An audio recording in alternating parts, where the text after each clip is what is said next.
माता के गर्भ से निकल करके तो हमको कथा सुनाओ। आज उसी समय आकाशवाणी हुई, कहने लगे कि अभी इनका निकलने का समय नहीं है।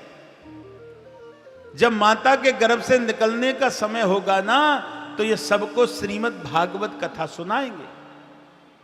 देवता अपने अपने स्थान के लिए चले गए। इधर में अब बड़ी सुंदर कथा है राजा परीक्षित की, सुन लीजिए। एक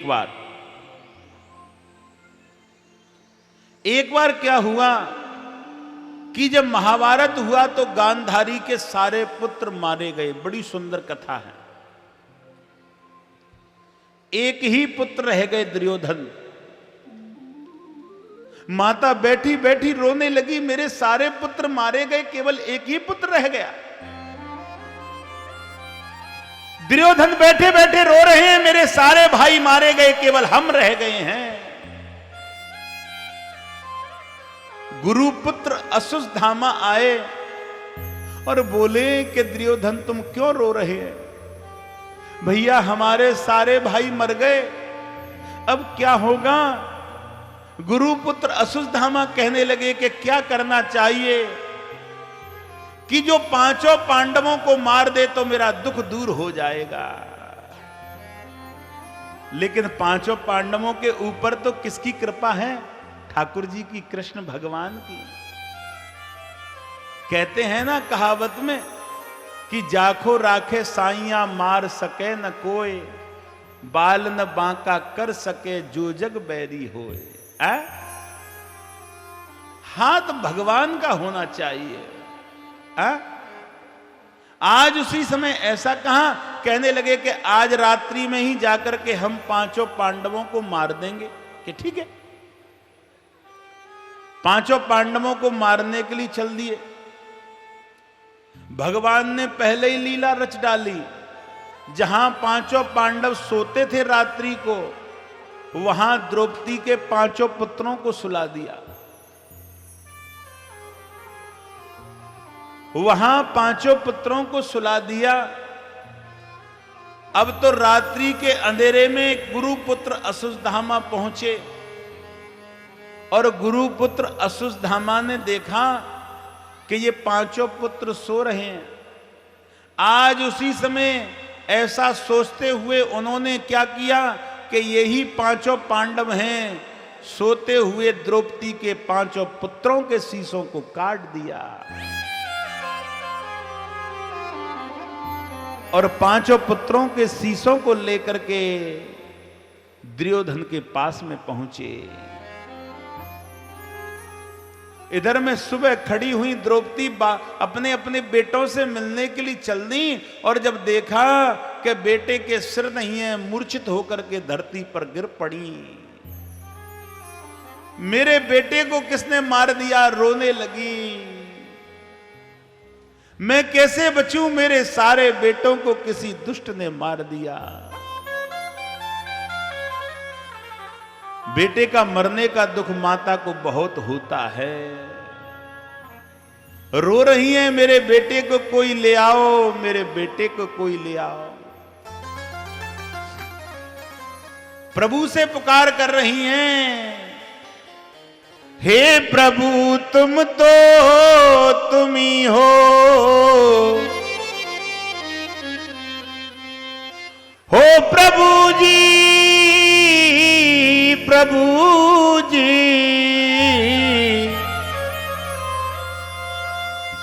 हे प्रभु तुम तो तुम ही हो,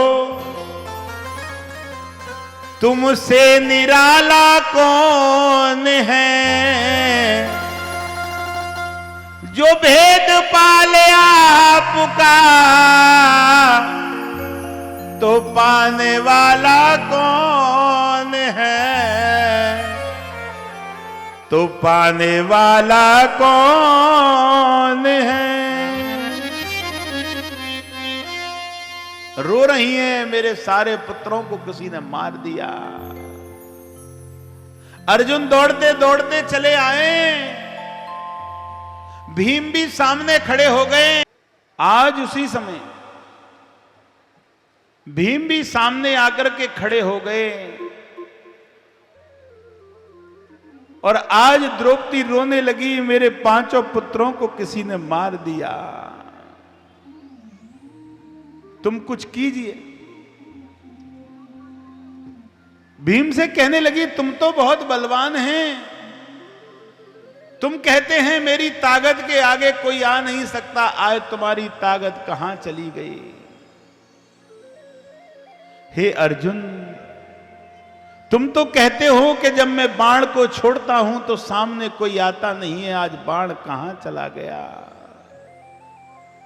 रो रही हैं, विलाप कर रही हैं। अर्जुन कहने लगे, तुम चिंता न करें, मैं उसको मार डालूंगा जिसने पांचों पांडवों को मारा, मारने के लिए आया और तुम्हारे पुत्रों को मार डाला।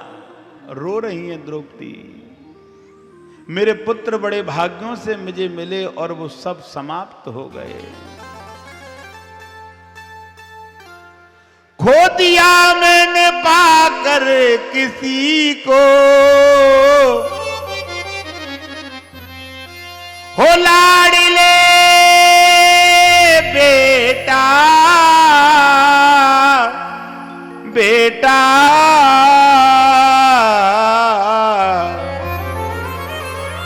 लाडले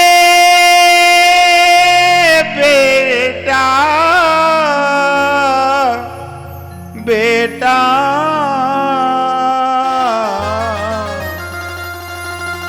खो दिया मैंने पाकर किसी को, आग लग जाए इस जिंदगी को। खो दिया मैंने पाकर किसी को, आग लग जाए इस जिंदगी को,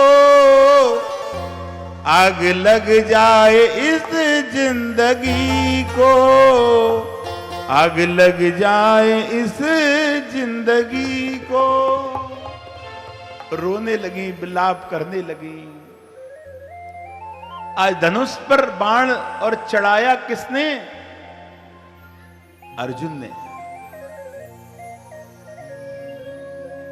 और आज उसी समय कही के जाइए, जिसने द्रौपदी के पांचों पुत्रों को वध किया है उसको समाप्त करके आइए।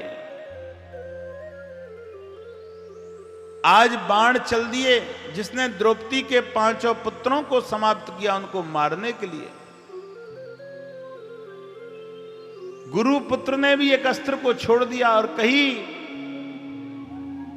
कि उत्तरा के गर्भ में जो बालक है ना, उत्तरा कौन है तुम्हें पता है? अर्जुन की पुत्र वधू हैं, उनके गर्भ में जो बालक है उसको समाप्त कर दीजिए। आज वो अस्त्र चल दिया उत्तरा के गर्भ का अंत करने के लिए, लेकिन भगवान कृष्ण ने रक्षा कर ली और गर्भ को बचाया। आज पांचों पांडवों ने भगवान की बड़ी स्तुति की। कृष्णान वंदनम कृष्ण दामोदरम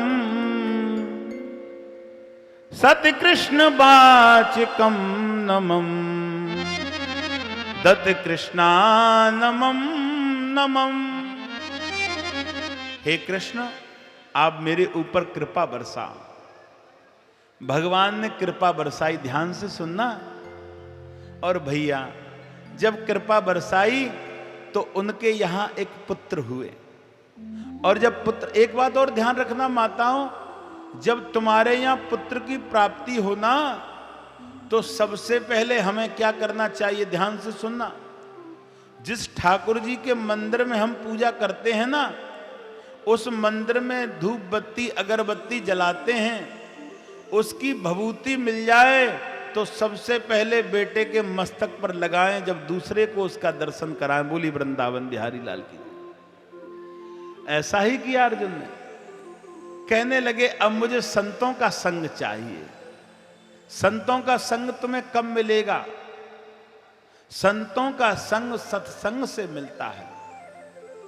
क्योंकि सत्संग जो है ना वो ज्ञान देता है, और हर सत्संग में एक ही आवाज आती है कि संगत कर लो अच्छी है। क्योंकि जब संगत तुम अच्छी करेंगे ना कुछ मिलेगा। संत से मिलता कुछ नहीं है, केवल संत से आशीर्वाद मिलता है, और वो आशीर्वाद तुम्हारे ऊपर कम काम कर जाए ये पता नहीं है। तो अर्जुन दौड़ते दौड़ते बाबाओं के पास में पहुंचे, संतों के पास, और कही कि चलो मेरे बेटे को आशीर्वाद दो। संत जी घर पहुंचे। संत का चरण पड़ने से हमारे घर की सारी परेशानी नष्ट हो जाती हैं। बोली वृंदावन बिहारी लाल। संत का चरण पड़ जाए मानो घर में शांति आ गई, अशांति नष्ट हो गई। संतों से छुपना नहीं चाहिए, संतों के दर्शन पात्र में रहना चाहिए। आज उसी समय संतों को लेकर के आ गए, और अर्जुन ने क्या किया, संत जब आए ना तो उनके चरणों को धोया। एक बात ध्यान रखना, हमारे घर जब कोई भी विद्वान आता है, संत आता है, तो सबसे पहले दरवाजे पर उसके चरण धोकर के अंदर प्रवेश कीजिए, और चरण धोते में यही प्रार्थना कीजिए कि अगर संत किसी दुष्ट के यहां से आ रहे हों तो उसका जल तो बाहर बह जाए और मेरे घर में अच्छे पवित्र पैर जाएं। बोली वृंदावन बिहारी लाल की। ऐसा अर्जुन ने ऐसा ही किया। संत के चरण धो के चरणामृत लिया, सारे संतों को बिठाला, आरती बंदन चंदन किया, पुष्पों का हार पहनाया, और कही कि मेरे बेटे को आशीर्वाद दीजिए। कहने लगे कैसा आशीर्वाद, कि हमें यह बताइए कि मेरा बेटा कैसा भाग्यशाली है। अब मेरी कथा थोड़ी देर पहले भाग्य और कर्म के ऊपर चल रही थी, अब ये भाग्य वाली कथा मिल गई तुम्हें। अच्छा, आप लोग कहते हो ना कि मैं घर में कमा रहा हूं, खाने वाले 5 हैं, तो तुम सबसे बड़े मूर्ख हो। क्योंकि घर में जो सदस्य रह रहा है उसके भाग्य से तुम खा रहे हो या तुम्हारे भाग्य से वो खा रहा है, ये केवल विधाता को पता है। बोली वृंदावन बिहारी लाल। क्योंकि हर जीव अपने भाग्य का खाता है, हर जीव जैसा कर्म करके आया है उसे ऐसा ही मिलता है। माता ने 5 बेटे को जन्म दिया, ध्यान से सुनना। एक बेटा बड़ा गरीब निकला, खाने के लिए भोजन नहीं। एक बेटा गाड़ी घोड़ों में घूमने वाला निकला, एक बेटा झोपड़ी में रहने वाला निकला, और एक बेटा भगवान का भक्त अटूट हो गया। लेकिन आए तो एक ही गर्भ से थे, उनका रास्ता अलग अलग क्यों हो गया? क्योंकि वो सब जैसा कर्म करके आए उन सबको वैसा ही मिल गया। बोली वृंदावन बिहारी लाल। माता तो एक घर है, दुष्ट गर्भ में आ गया तो उसको ही इतनी सेवा करेगी जितना भक्त को करती है। वो तो सबको जन्म देती है जब कहती है मेरा बेटा आज्ञाकारी हो, लेकिन कर्म कुछ करने नहीं देता है।